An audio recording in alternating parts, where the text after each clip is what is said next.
आप सभी का दिन शुभ और मंगलमय हो।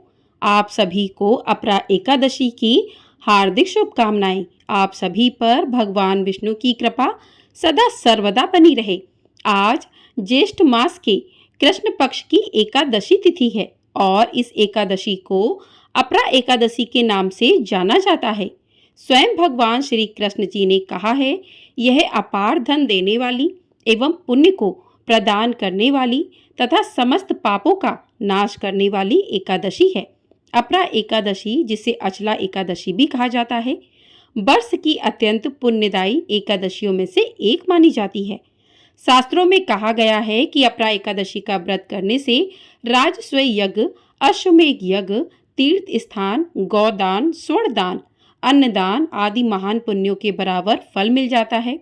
यह व्रत उन पापों का भी नाश कर देता है जिन्हें ईगो की साधना से भी मिटा पाना कठिन हो। जो व्यक्ति इस दिन उपवास रखकर भगवान विष्णु की आराधना करता है, वह इस जीवन में यश, तेज, कीर्ति, धन और संतोष प्राप्त करता है और मृत्यु के बाद विष्णु लोक को जाता है। इस एकादशी का विशेष महत्व यह भी है कि इसका पुण्य केवल स्वयं तक सीमित नहीं रहता। जो इसे श्रद्धा से करता है, वह अपने पूर्वजों को भी उन्नति दिला सकता है और भटकती आत्माओं को भी मुक्ति दिला सकता है। जैसे ही धर्म की बात आती है, गगन में घंटियां गूंजने लगती हैं और आकाश में दिव्य रथ की आहट सुनाई देती है। स्वर्णिम पहियों से सजा वह रथ, जिसके रथारूढ़ हैं स्वयं श्री कृष्ण, उनके नेत्रों में करुणा, मुख पर मुस्कान और हाथों में धर्म का दीप लिए वे पांडवों के समक्ष प्रकट होते हैं। महाराज युधिष्ठिर हाथ जोड़कर भगवान श्री कृष्ण को प्रणाम करके पूछते हैं कि हे माधव, हे योगेश्वर, कृपया करके मुझे बताइए कि ज्येष्ठ मास के कृष्ण पक्ष की एकादशी का क्या नाम है, उसका क्या फल है। तो भगवान श्री कृष्ण मंद मुस्कान के साथ उत्तर देते हैं, कहते हैं, हे राजन, इस एकादशी का नाम अपरा और इसे अचला भी कहते हैं। यह व्रत सब पापों का नाश कर मोक्ष का द्वार खोलता है। अब सुनो इसकी पावन कथा।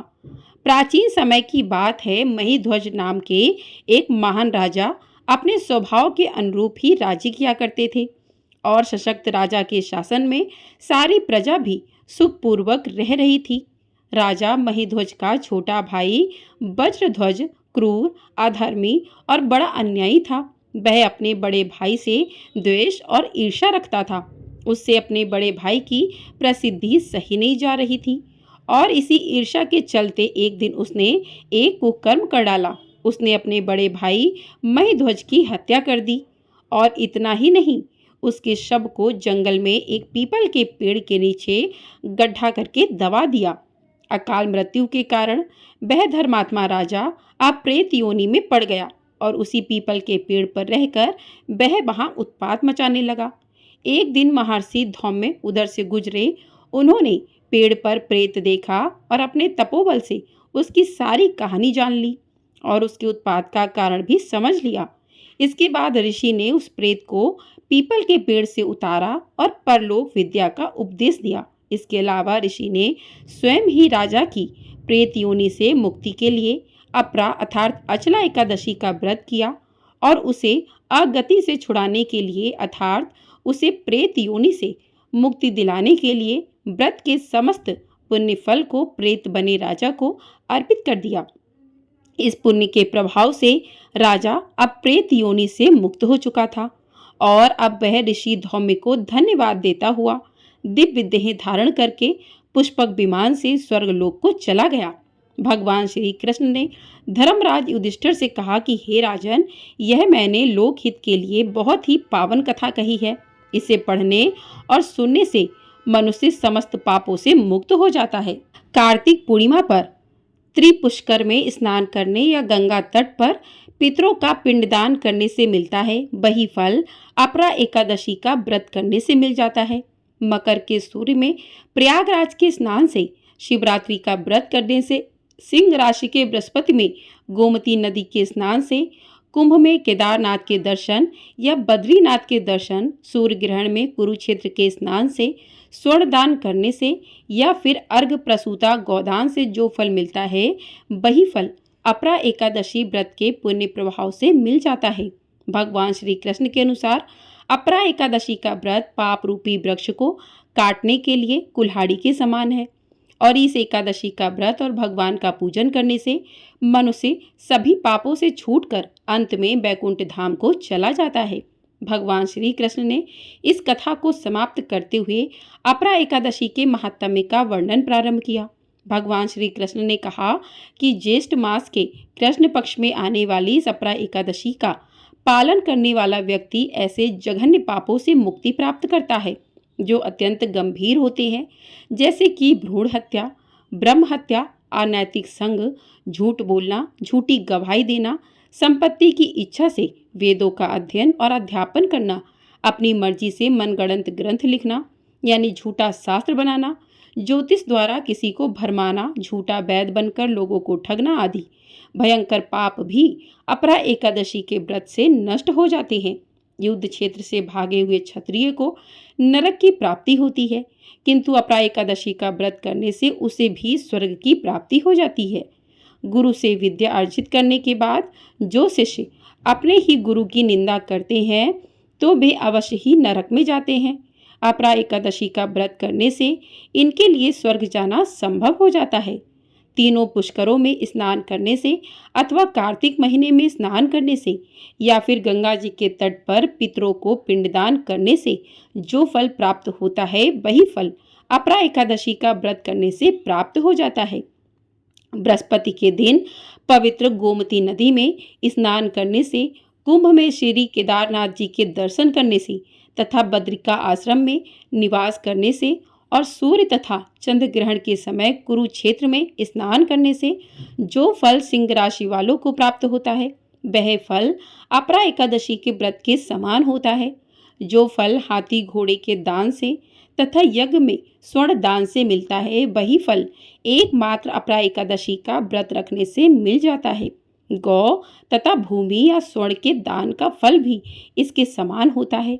पाप रूपी वृक्षों को काटने के लिए अपरा एकादशी का व्रत कुल्हाड़ी के समान है तथा पाप रूपी अंधकार को दूर करने के लिए सूर्य के समान है। इसलिए मनुष्य को इस पवित्र एकादशी का उपवास अवश्य ही रखना चाहिए, क्योंकि यह व्रत सभी व्रतों में उत्तम है। अपरा एकादशी के दिन श्रद्धा और विश्वास के साथ भगवान श्री हरि का पूजन करना चाहिए, जिससे अंत में श्री विष्णु लोक की प्राप्ति होती है। भगवान श्री कृष्ण कहते हैं, हे युधिष्ठिर, मैंने यह अपरा एकादशी की कथा लोकहित के लिए कही है। इसके पठन और श्रवण से सभी पाप नष्ट हो जाते हैं। जैसे ही भगवान श्री कृष्ण ने अपरा एकादशी की पावन कथा पूर्ण की, युधिष्ठिर महाराज की आंखों में श्रद्धा के भाव छलक उठे। सभा में उपस्थित हर श्रोता श्री कृष्ण के श्री मुख से निकली हर पंक्ति को हृदय में उतार चुका था। भगवान श्री कृष्ण ने कहा, जो व्यक्ति श्रद्धा से अपरा एकादशी का व्रत रखता है और इसकी कथा का श्रवण करता है वह समस्त पापों से मुक्त होकर उत्तम लोक को प्राप्त कर लेता है। यह व्रत समर्पण की परीक्षा है और भक्ति का प्रमाण भी है। फिर उन्होंने अपना दिव्य रथ संभाला, शंखनाद हुआ और धीरे धीरे भगवान श्री कृष्ण का रथ आकाश में विलीन हो गया।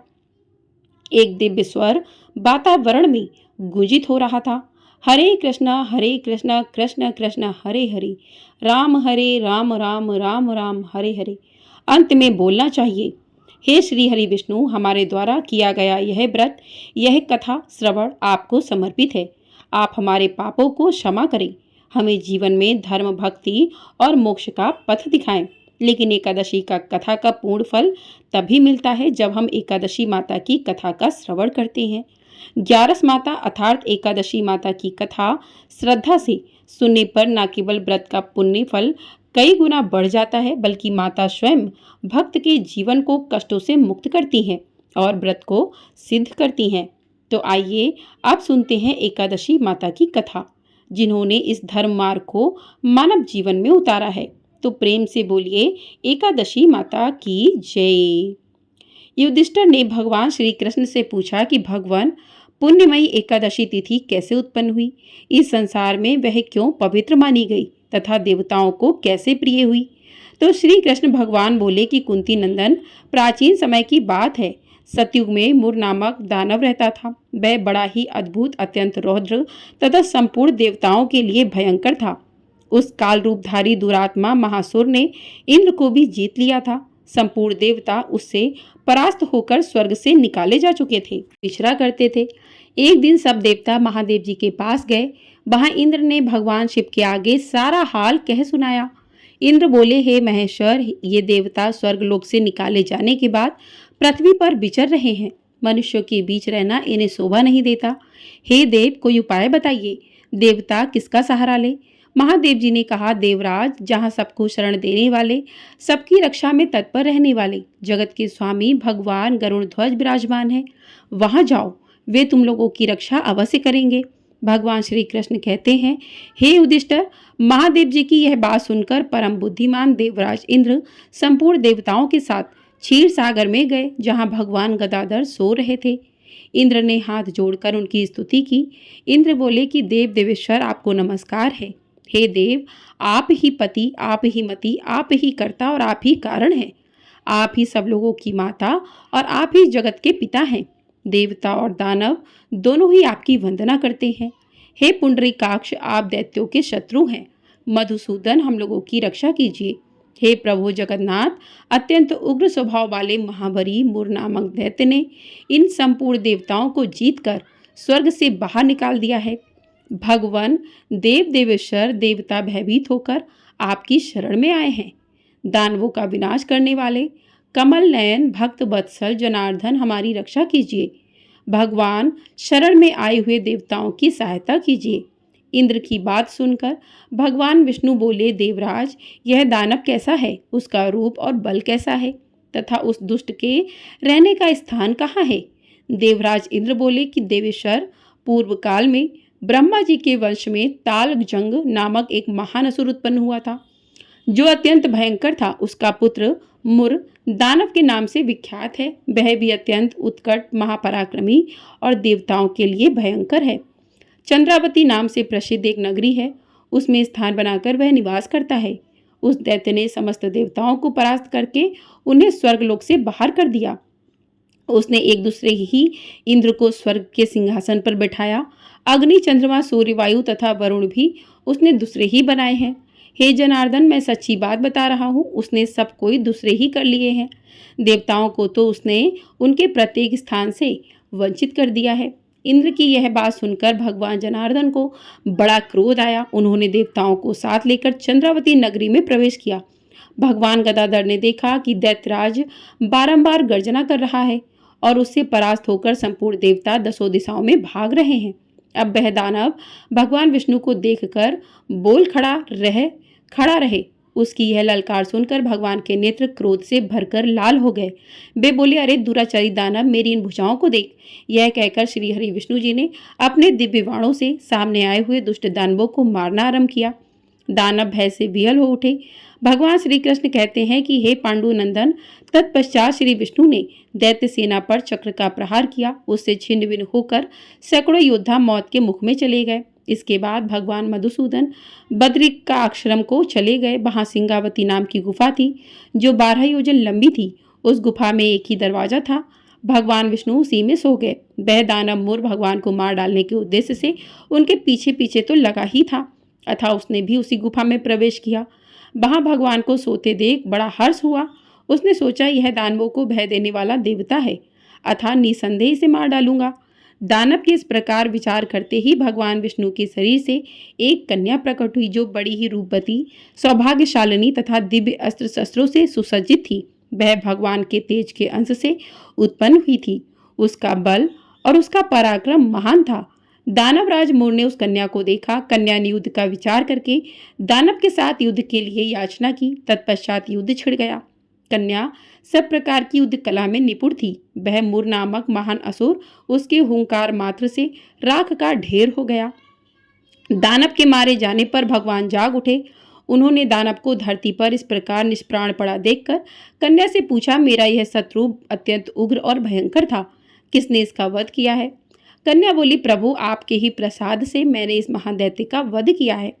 श्री हरि भगवान ने कहा, कल्याणी, तुम्हारे इस कर्म से तीनों लोकों के मुनि और देवता आनंदित हुए हैं, अतः तुम्हारे मन में जैसी इच्छा हो उसके अनुसार मुझसे कोई वर मांग लो।